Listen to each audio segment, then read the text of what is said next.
नमस्कार, स्वागत है आपका कमोडिटी 10 बजे 10 मिनट में। सबसे पहले बात आज कच्चे तेल की करेंगे, क्योंकि यहाँ पर बिकवाली कल काफ़ी ज़्यादा दिखी थी। $70 के नीचे अभी भी है। हालांकि आज के सत्र में हल्की रिकवरी ज़रूर दिख रही है, लेकिन उस रिकवरी के बाद भी कच्चा तेल अभी भी $70 के नीचे है। ब्रेंट क्रूड का भाव $66 तक फिसल चुका है। WTI क्रूड का भाव और अगस्त 2021 यानी 3.5 साल से भी ज़्यादा के निचले स्तरों पर कच्चा तेल यहां पर ट्रेड कर रहा है। बिकवाली की सबसे बड़ी वजह है ट्रेड वॉर को लेकर जिस तरह की अनसर्टेनिटी है दुनिया भर में, ग्लोबल ग्रोथ को लेकर चिंता है, डिमांड को लेकर चिंता है। ये सारे फैक्टर्स यहां पर दबाव बना रहे हैं। सप्लाई साइड की अगर बात करें तो ओपेक प्लस, जहां अप्रैल से उन्होंने सोमवार को ओपेक प्लस में, जिसमें जितने भी बड़े उत्पादक देश है सऊदी अरब से लेकर रसिया तक, उन लोगों ने फैसला किया है कि अप्रैल से 2022 के बाद पहली बार वो उत्पादन धीरे धीरे बढ़ाएंगे और 1,38,000 रोजाना बैरल का उत्पादन वो बढ़ाएंगे। और जो 60 लाख बैरल तक का उनका ये है, वो धीरे धीरे फेज आउट करके वो वापस से मार्केट में उत्पादन को लेकर आएंगे। तो यही सब वजह है जो कच्चे तेल पर दबाव बना रहे हैं। चलिए, हमारे साथ भूपेश शर्मा है, टेक्निकल एनालिस्ट है। शुक्रिया भूपेश जी। सबसे पहले क्रूड पर आपसे जानना चाह रहे हैं, क्या करना चाहिए इतनी गिरावट के बाद? कुछ टेक्निकल बाउंस बैक के लिए ट्रेडर्स को अटेम्प्ट करना चाहिए? ऑप्शंस में कोई ट्रेड हो तो वो भी बताएं। जी नमस्कार विश्वान जी। अगर क्रूड ऑयल की बात करी जाए तो मुझे लगता है कि क्रूड ऑयल में बिकवाली करनी चाहिए और इसमें पुल बैक पर बिकवाली करनी चाहिए। जहां भी बाजार 5850-60 के आसपास आता है, 5890 का स्टॉप लॉस लगाएं और नीचे में 5810 और 5760 तक के लक्ष्य संभावित रहेंगे। वहीं ऑप्शन की बात करी जाए तो कल शाम को आपके साथ था मैं, तो उस सत्र में अपन ऑप्शन में पुट खरीदारी की बात कर रहे थे 5900 की, जो कि ऑलरेडी काफी ओवर प्रीमियम हो चुका है। तो मुझे लगता है कि अभी इंतजार करना चाहिए, वेट एंड वॉच करना चाहिए ऑप्शन के प्रीमियम खरीदने के लिए। ओके, तो अभी वेट करें। अगर आपको यहाँ पर पुट खरीदना है तो बाउंस बैक का वेट करें, यहाँ से कुछ रिकवरी और अगर आती है कच्चे तेल में, फिर दोबारा आप बेच सकते हैं कच्चे तेल को। अगर ऑप्शंस के जरिए जाते हैं तो पुट खरीद सकते हैं, ऐसा भूपेश जी को लगता है। सोना और चांदी, इन दोनों में बताइए। ये तो लगातार तेज हो रहा है। कल हमने एक सवाल भी आपसे पूछा था कि 1 लाख चांदी जा सकती है क्या इस हफ्ते? 98,000 के करीब पहुंच चुकी है। क्या 1 लाख का लेवल टेक्निकली आपको दिख रहा है क्या चांदी में? और गोल्ड में क्या करे 86,000 रुपए के ऊपर? जी सर, सोने और चांदी की बात करी जाए तो सोने और चांदी का दोनों का ट्रेंड और मोमेंटम पॉजिटिव बना हुआ है। मुझे लगता है कि सोने और चांदी में अभी भी तेजी जारी रहनी चाहिए। एक छोटा सा हर्डल मुझे चांदी में 98,300 से लेके 98,500 के मध्य समझ आता है।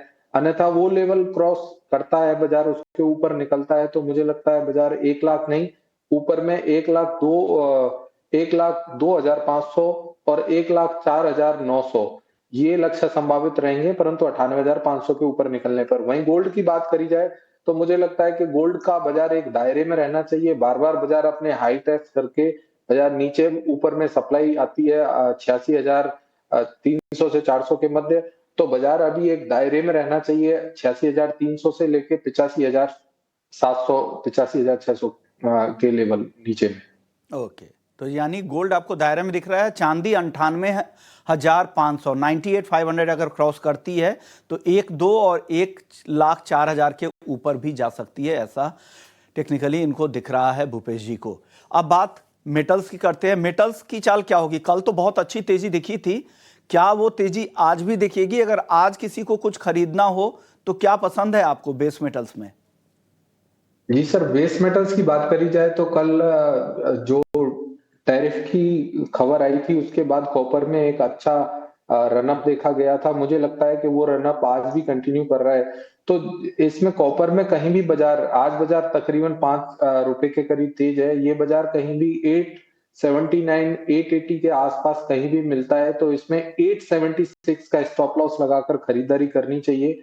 मुझे लगता है ऊपर में 889 और 893 के लक्ष्य संभावित रहेंगे।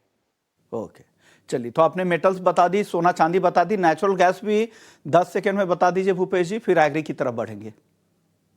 जी, नेचुरल गैस में ऊपर में एक सप्लाई देखने को मिल रही है बाजार में 388 के आसपास कहीं भी नेचुरल गैस मिलती है, तो इसमें बिकवाली करनी चाहिए 393 का स्टॉप लॉस लगाकर। नीचे में बाजार 380 और 373 तक के लक्ष्य संभावित रहेंगे। की सलाह है। हालांकि लगातार ये ऊपर की तरफ शाम के सत्र में जा रहा है, तो सावधान रहिएगा। अगर आपकी रिस्क एपेटाइट नहीं है तो ना ट्रेड करें, और 393 का अगर ट्रेड करते हैं तो 393 का जो एसएल बताया गया है उसको भी फॉलो कीजिएगा। एग्री मार्केट की शुरुआत करते हैं। मसालों पर सबसे पहले राय दीजिए, क्या पसंद आ रहा है? हल्दी तो काफी टूट गई है, 12,000 के नीचे है। धनिया और जीरे में हल्की रिकवरी की कोशिश हो रही है। आज क्या चलेगा सर?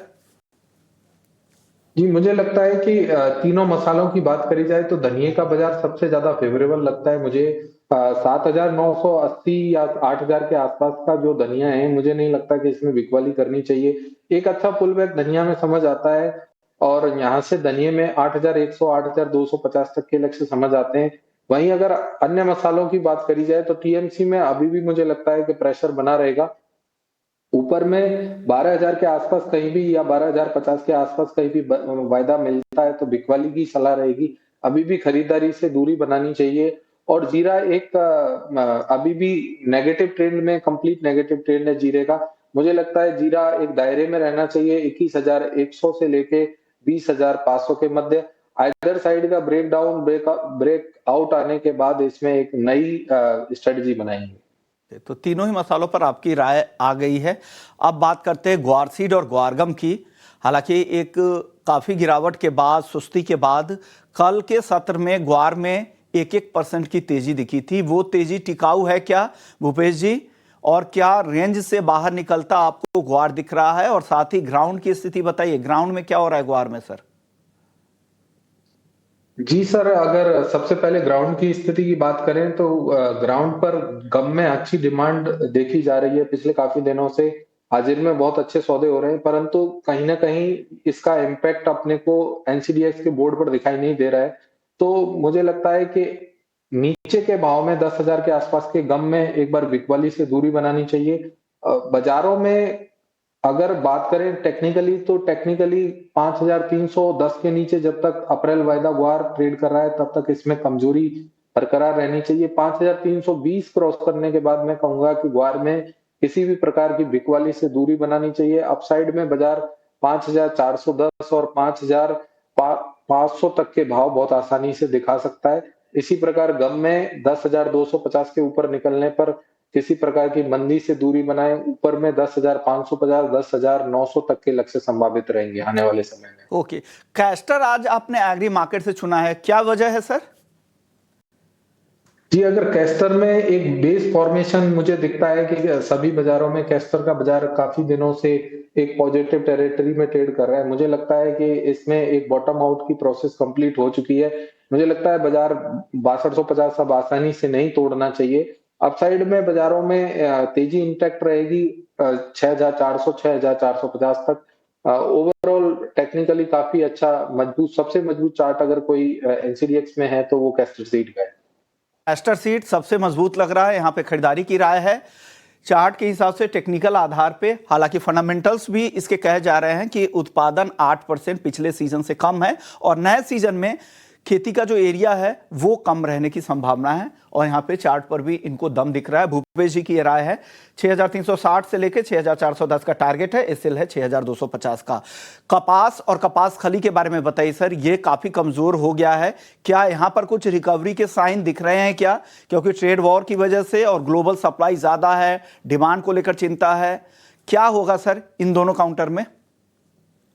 जी, विशेषकर अगर कॉटन की ऑयल सीड की बात करी जाए तो कोकूड़ की, तो इसमें मुझे लगता है कि अभी भी मंदी का ट्रेंड जारी है।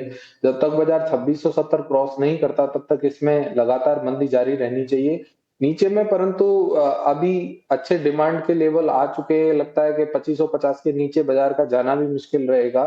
तो बाजार एक दायरा 2650 से लेकर 2550 के मध्य रहने की संभावना है। वहीं अगर एचडीएक्स कपास अप्रैल वायदा की बात करी जाए तो अप्रैल का वायदा 1440 के आसपास ट्रेड कर रहा है। मुझे लगता है कि बाजार में अभी भी नेगेटिव ट्रेंड जारी रहना चाहिए 1455 के नीचे जब तक है। नीचे में कोई बहुत बड़ी मंदी नहीं लगती, परंतु तेजी की अभी कोई गुंजाइश भी नहीं दिखती यहाँ पर। ओके, शुक्रिया भूपेश जी, आपने वक्त निकाला, हमारे दर्शकों को गाइड किया एग्री नॉन एग्री मार्केट पर, सारे कमोडिटीज पे आपने राय रखी। चलिए, कमोडिटी 10 बजे